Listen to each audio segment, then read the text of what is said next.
Et oui, les amis, nous sommes déjà rendus à la dernière capsule du chapitre 3. Maintenant, nous entamons le chapitre 3.5 et on va toujours travailler avec la factorisation, mais cette fois-ci, on va faire de la factorisation avec des expressions rationnelles. Rappelle-toi, dans le chapitre 2, expression rationnelle, c'est une fraction dans laquelle il y a une variable en haut, une variable en bas, et on se rappellera qu'il faudra faire des restrictions là-dedans, etc. Mais allons-y, allons voir plus en détail comment on doit faire la factorisation avec des expressions rationnelles. Et le but de l'exercice, ce sera de réduire, de simplifier ces expressions rationnelles.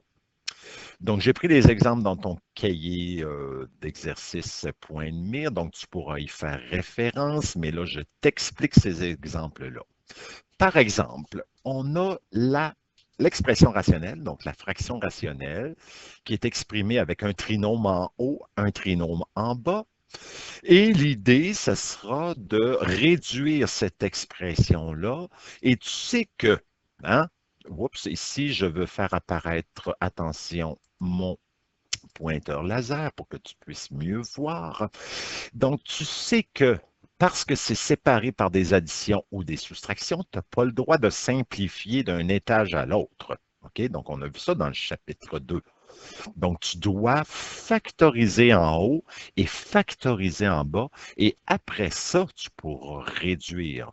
Donc, on doit factoriser en haut et en bas en premier. Donc, 1. Étape numéro 1. Tu as une expression algébrique. Tu n'as pas le droit de simplifier tant que c'est juste séparé par des plus, des moins. Tu n'as pas le droit de faire ça. Tu sais, ça serait tentant de faire x2 sur x2, puis le x avec le x, puis après ça réduire, mais c'est pas comme ça que ça fonctionne. La vie, des fois, c'est plus complexe. Et par contre, tu as les stratégies. Tu sais maintenant que tu ne peux pas réduire directement. Donc, qu'est-ce qu'il faudra faire? Première étape, il faudra factoriser, si possible, chacun des polynômes en posant les restrictions pour que le dénominateur soit différent de zéro. Donc, tu vas prendre cette expression-là. Donc, ici, cette bulle-là, en fait, ce sera comme si c'était ton brouillon. Tu étais à l'examen. Je te demande de réduire ça ici. Donc, à côté de ton brouillon, tu vas identifier le terme du numérateur, le trinôme du numérateur, puis tu vas dire ça, c'est l'étape numéro 1. En fait, c'est le polynôme numéro 1 qu'on va, euh, qu'on va factoriser. Et vu que c'est un trinôme, donc je vais y aller avec la méthode produit-somme. Donc, ton produit ici te donne 6. Hein, tu te rappelles, dans les dernières capsules, on a vu comment réduire avec la méthode produit-somme, comment plutôt factoriser avec la méthode produit-somme. Donc, ton produit, c'est 6. Ta somme, c'est 5, c'est le B. Donc, à ce moment-là, les deux nombres que tu cherches, c'est 2 et 3, parce que 2 fois 3 donne 6, 2 plus 3 donne 5. Et comme c'est de la forme 1x2, ben, tu sais que les deux nombres trouvés, tu peux directement les mettre dans les deux parenthèses, donc x plus 2, x plus 3. Donc, ce qui veut dire que le terme qui est en haut, tu pourras remplacer ça par x plus 2, x plus 3. Maintenant, on va factoriser le dénominateur, donc je vais l'appeler numéro 2. Dans le fond, tu sais, quand je numérote comme ça me donne juste une structure dans ma résolution de problème. Donc, à côté de ce problème-là, ici, donc comme un peu un brouillon, mais que j'aimerais peut-être voir dans une démarche d'examen, donc à côté, donc dans la bulle, tu n'es pas obligé de faire une bulle dans l'examen. On s'entend là-dessus. Donc, c'est à côté que tu fais ça. Donc, tu veux factoriser le trinôme qui était au dénominateur. Donc là, c'est un trinôme de la forme autre chose que 1 devant le x2, ce qui veut dire que ton produit, c'est 2 fois 6. Donc 12, et ta somme, c'est le B, le terme du centre, donc 7, et les deux nombres cherchés, donc tu peux faire ton tableau, mais tu sais que tu peux passer directement à la réponse. Donc, c'est 3 et 4, ce sont les deux nombres cherchés. Et parce que c'est un trinôme, donc qui n'est pas de la forme 1x2 comme au numérateur, ben, en fait, tu vas prendre ton 2x2 plus 7x plus 7 et le 3 et le 4, c'est pour décomposer le terme du centre. Donc, le 7x devient 3x plus 4x. Donc, on décompose. Donc, Double mise en évidence parce que maintenant, on a un polynôme à 4 termes. Donc, première parenthèse aux 2 premiers termes, une autre parenthèse aux 2 derniers termes. Ici, pas de changement de signe parce que mon troisième terme est positif. Donc, mise en évidence de la première parenthèse, ça donne ça, plus mise en évidence de la deuxième, ça donne ça. Donc, mes deux facteurs sont donc 2x plus 3, x plus 2. Donc, ce que j'écris en dessous. Et maintenant, parce qu'on est dans une expression rationnelle, au dénominateur, tu sais que tu ne peux pas avoir un dénominateur qui est égal à 0. Donc, on va faire ce qu'on appelle la restriction. Donc, tu écris le R avec le cercle autour. Ça me dit que, regarde, Eric, je suis en train de faire la restriction parce que la fraction en bas, au dénominateur, il ne faut pas que ça donne 0. Fait que je te fais la restriction. Donc, ça me dit que tu es rendu à l'étape de la restriction. Donc, le dénominateur, il faut qu'il soit différent de 0. Si, donc, tu prends ton premier facteur au dénominateur de x plus 3, tu m'écris qu'il n'est pas égal à 0, tu isoles le x. Donc, moins 3 divisé par 2, ça fait x n'est pas égal à moins 3 demi. Donc, ça, on a vu ça au chapitre 2. Et tu prends ton deuxième facteur, donc x plus 2 ne peut pas égaler 0, donc moins 2 d'un bord, moins 2 de l'autre, x ne peut pas égaler à moins 2. La restriction est faite. Donc, c'est là qu'après ça, tu vas pouvoir simplifier tes facteurs qui sont communs au numérateur et au dénominateur. Donc, c'est-à-dire ceux que les facteurs sont identiques d'un étage à l'autre, tu vas pouvoir les biffer et les simplifier. Donc, le x plus 2 se simplifie avec le x plus 2, donc ça a été fait ici, donc sur la deuxième étape. Donc, le x plus 2, pareil avec le x plus 2.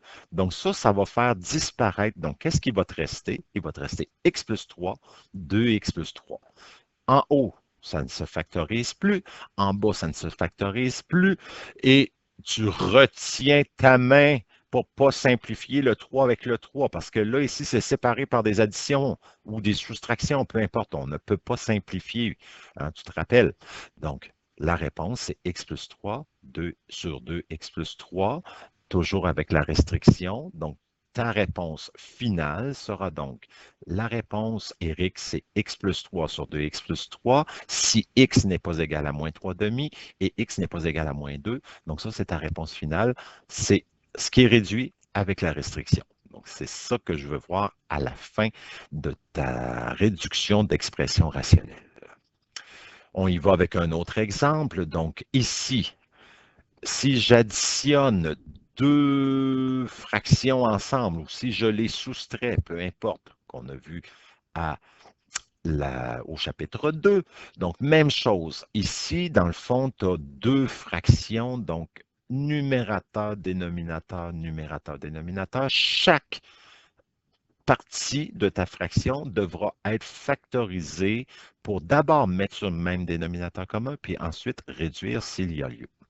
Donc, factoriser si possible chacun des polynômes en posant les restrictions pour que les dénominateurs soient différents de 0. Donc, toujours le même principe.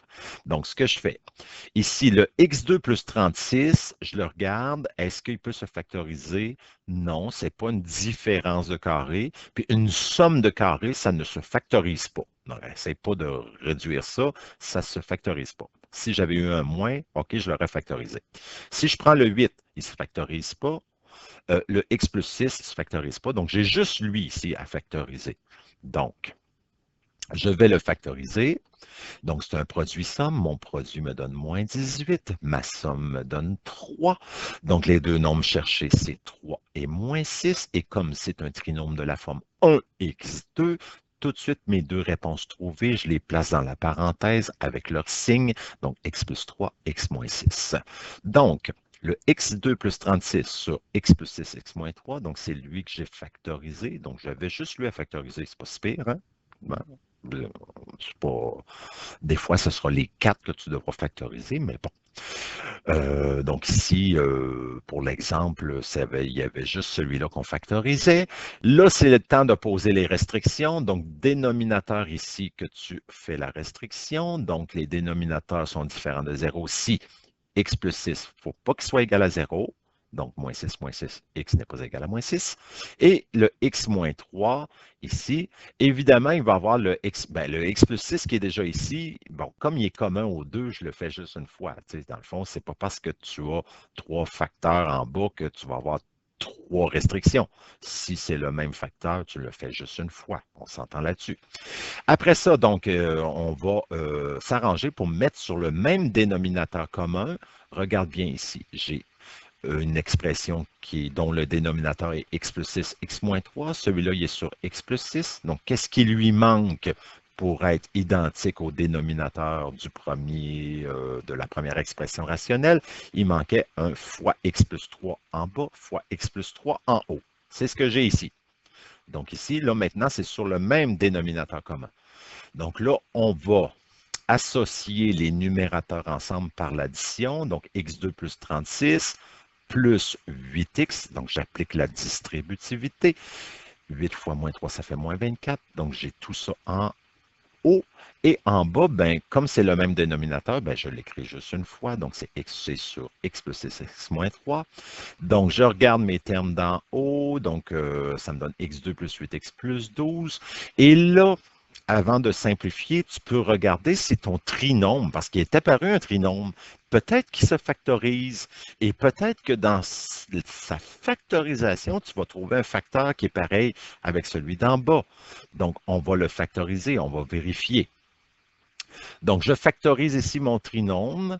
Donc, si possible, factoriser à nouveau chacune des expressions polynomiales. Donc, j'essaie de voir. Ici, j'étais rendu à factoriser. Dans le fond, j'avais fait un numéro 1. Là, ici, je suis rendu à factoriser un autre trinôme, donc numéro 2. À côté, donc dans un casier, peu importe comment tu vas faire ta démarche, en autant que ce soit clair, tu factorises produit-somme, donc ton produit c'est 12, ta somme c'est 8, donc c'est les deux nombres que tu cherchais, 2 et 6, c'est un 1x2, donc c'est x plus 2, x plus 6, donc x plus 2, x plus 6, voilà. Et là, ben regarde, tu t'aperçois que tu as un facteur qui est apparu identique à celui d'en bas. Donc, tu vas pouvoir le simplifier. On élimine les facteurs qui sont identiques et on garde ce qui n'est pas simplifiable ensemble. Donc, ça me donne ma réponse finale. Donc, on est bon pour la réponse finale avec les restrictions. Donc, la réponse, c'est donc x plus 2 sur x moins 3 avec les deux restrictions à côté pour compléter la réponse. Donc, ça me prend la fraction simplifiée, les restrictions pour avoir la réponse finale de ce genre de problème-là. OK, maintenant, c'est quand c'est une multiplication d'expressions rationnelles, donc quand c'est un produit de fractions. Donc, qu'est-ce que tu dois faire? Bien, chaque partie doit être factorisée. Ah, ici, j'ai un x2 moins 36, ça se factorise, c'est une différence de carré. Ici, c'est un trinôme, donc produit-somme. Un autre trinôme, produit-somme. Bon, tu pourrais faire la méthode de complétion du carré aussi, si tu veux. Mais le produit-somme, comme tu es rendu un expert, ben, il va plus vite. La méthode de complétion de carré, tu vas voir, ça va beaucoup servir dans le chapitre 4. OK, allons-y. Donc, chaque partie, on la factorise. Donc, ça se factorise. Numéro 1, numéro 2, numéro 3, ça se factorise. X plus 3 ne se factorise pas. Ça donne juste 1 fois X plus 3. Donc, c'est pour ça que je ne le considère pas celui-là parce qu'il est déjà réduit au maximum. Donc, je garde ici sur mon brouillon. Donc, équation, pas équation, mais en fait, polynôme numéro 1. C'est une différence de 2 carrés. Donc, x2 moins 36, parenthèse, parenthèse, une plus, l'autre moins, racine carrée du premier terme, xx, racine carrée du dernier terme, 36, 6. Donc, x plus 6, x moins 6. Voilà, ça, c'est factorisé. Je prends le 2. Produit somme, mon produit c'est 2 fois 3, c'est A fois C, donc c'est 6. Mon produit c'est 6, ma somme c'est 7. Les deux nombres à trouver c'était 1 et 6 parce que 1 fois 6 ça fait 6, 1 plus 6 ça fait 7. Je décompose donc, vu que c'est pas un 1x2, ça veut dire que je dois décomposer le terme du somme avec le 1 et le 6. Donc, plus 1x, le 1 qu'on n'écrit pas, plus 6x, voilà. Et parenthèse, parenthèse, voilà. Ici, mise en évidence double. Donc ici, j'aurais dû écrire maintenant mise en évidence double, MED. Et voilà, donc les deux facteurs. Je fais le 3, je factorise le 3. Ah, celui-là, c'est un trinôme carré parfait. Donc, tu peux le faire avec le produit somme. Mais quand on prend un trinôme, si tu vois qu'il est trinôme carré parfait, parce que Ici, c'est un carré positif, racine carrée de lui x, racine carrée de lui 36, ça donne 6. J'ai le double au milieu, donc voilà, trinôme carré parfait, ça me donne x moins 6 à la 2, donc c'est ce que j'ai ici. Donc après ça, tu prends ton produit initial et tu le réécris avec les facteurs trouvés, donc tout décomposé. Là, c'est le temps avant de réduire. Tu dois toujours poser la restriction. Donc, on fait toujours la restriction avant de réduire. Restriction, premier dénominateur, donc x plus 3 n'est pas égal à 0, c'est ici. Ici, ben, c'est un x moins 6 qui est répété 2 fois. N'oublie pas qu'il est cloné ici à côté, mais on le fait juste une fois pour la restriction. Ensuite, on élimine les facteurs qui sont pareils. Donc, maintenant, on peut mettre tous les 4 facteurs en haut et le x plus 3 avec le x moins 6 exposant 2, je peux le mettre au dénominateur. Puis là, je regarde d'un étage à l'autre ce que je peux simplifier. Donc, il y a un x moins 6, il va en disparaître un ici. Donc, c'est ce qu'on a fait là. Le x plus 3 disparaît. Donc, qu'est-ce qu'il nous reste? Il nous reste x plus 6, 2x plus 1 sur x moins 6. On donne l'expression réduite en reportant les restrictions. Puis là, la question, avant de mettre la réponse finale, est-ce que tu dois remultiplier les deux binômes ensemble? Non, ce n'est pas nécessaire parce que ça serait un calcul supplémentaire qui n'est pas nécessaire. Parce que de toute façon, si tu obtiens un trinôme, il faut toujours que tu le factorises pour vérifier si ça ne simplifie pas en bas. Fait qu'en le laissant sous forme de facteur comme ça, tu n'as pas besoin de le remultiplier. Donc, tu me le laisses comme ça, tu sais que ça ne se factorise plus, tu sais qu'il ne simplifiera pas avec x moins 6 au dénominateur, donc, tu me le laisses comme ça. Donc, pas besoin de remultiplier ton binôme quand tu vois que tu es dans ta finalité du problème. Donc, et tu rajoutes les deux restrictions qu'on a trouvées à l'étape numéro 1. Donc, cette expression rationnelle, donc le produit de ces deux expressions rationnelles-là, simplifié me donne ceci avec les restrictions qui sont là. Maintenant, si c'est une division d'expression rationnelle, n'oublie pas que diviser, c'est multiplier par l'inverse. Mais avant, on va toujours simplifier, factoriser, pardon, ce qu'on peut factoriser. Donc, ici, il y a le trinôme que je peux factoriser. X plus 4 ne se factorise pas. X moins 5 non plus ne se factorise pas. Ici, oui, on peut faire une mise en évidence simple. Donc, j'ai ces deux-là. Donc, à côté, dans ton examen, tu écris, OK, le numéro 1, le trinôme, Eric, ça, je vais factoriser ça avec produit somme. Mon produit, c'est 8, ma somme, c'est 6. Mes deux nombres que je cherche, c'est ça. Et j'écris ça dans les deux parenthèses, voilà. Puis l'autre ici, c'est une mise en évidence simple. Donc, je me sors le X, ça me donne ça.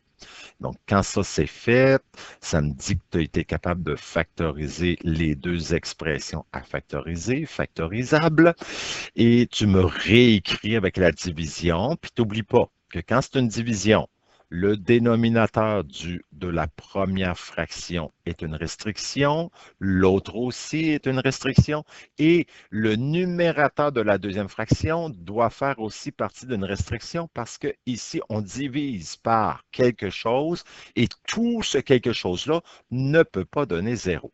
Donc ici, il y a 3 restrictions. Et oui, la vie parfois est complexe. Donc, x-5 n'est pas égal à 0, x-5 était déjà traité, il y a le x ici qui ne doit pas être égal à 0, le x plus 4 qui n'est pas égal à 0, donc ici, 1, 2, 3 restrictions. On continue, on simplifie ce qu'on peut simplifier, donc en faisant le produit de l'inverse de la fraction. OK, on se rappelle que diviser, c'est multiplier par l'inverse. Donc, tu vois, le x plus 4 qui était en haut, il est rendu en bas, puis le x moins 5 est rendu en haut. Donc, on multiplie par l'inverse. Et là, on peut simplifier. Le x plus le x plus 4 avec le x plus 4, le x moins 5 avec le x moins 5. Donc, c'est ce qui s'est produit ici. En fait, on a tout mis les facteurs en haut, mais ça ici, c'est pas obligé de mettre tous les facteurs en haut. J'aurais pu faire de biffer les facteurs tout de suite qui sont pareils dans cette étape-là. Pas besoin de tout réécrire ça, les facteurs du haut ensemble en haut, puis les autres en bas. Donc, ça peut être ici que tu fais le biffage de facteurs communs. Et finalement, ben, qu'est-ce qui me reste? Le x-5 disparaît avec le x-5, le x plus 4 avec le x plus 4, il me reste x plus 2. Donc, c'est ma réponse finale auquel j'ajoute les 3 restrictions trouvées dans l'étape numéro 1. Et voilà, c'est la réponse de tout ça. Et voilà, ça termine le chapitre 3 sur la factorisation. C'est un gros chapitre, effectivement. Donc, c'est beaucoup, on fait bien fonctionner nos neurones mathématiques. Et ben, l'année n'est pas finie, hein? Donc il y a d'autres chapitres, évidemment. Donc, en attendant, donc, tu dois compléter les exercices à faire là, avec le méli-mélo, etc., etc. Et évidemment, à venir voir ton magnifique prof de maths qui peut te donner des explications supplémentaires. Et ben, je t'attends. Je t'attends avec tes questions, avec tes commentaires. Voilà, amuse-toi. Bye bye.